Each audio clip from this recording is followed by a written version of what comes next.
آقا کریم صلی اللہ علیہ وآلہ وسلم نے جب حجۃ الوداع فرمایا تو میرے حضور نے 100 اونٹ موٹا تازہ اپنی طرف سے حضور نے نہر فرمایا.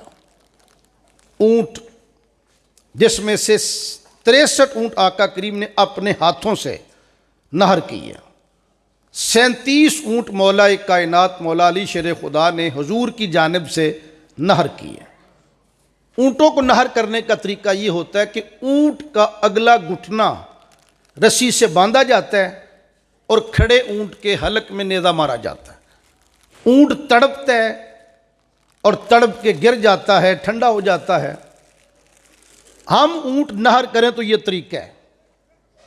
اونٹ کا گھٹنا باندھ کے نیزہ مارا جاتا ہے، اونٹ کو نہر کیا جاتا ہے.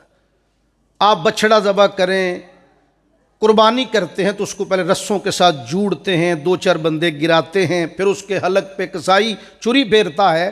یہ ہمارا طریقہ ہے جانوروں کو ذبح کرنے کا اور نہر کرنے کا. اپنے آقا کریم کا رتبہ سنیے.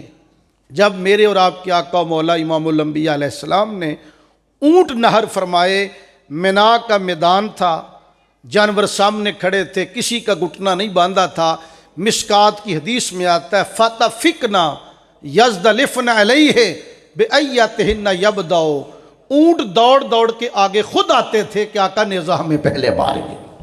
امیر خسرو نے کیا کہا تھا؟ اس نے کہا تھا ہما ہوا نے صحرا سر خود نہادہ بر کف با امید آنکے روزے بشکار خواہی آمد.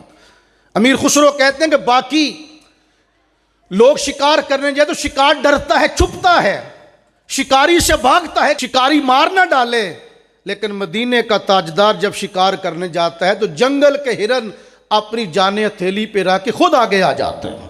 انہیں بھی پتا تھا کہ اگر محمد کے ہاتھوں موت آئی تو کل قیامت کو مول پڑ جائے گا.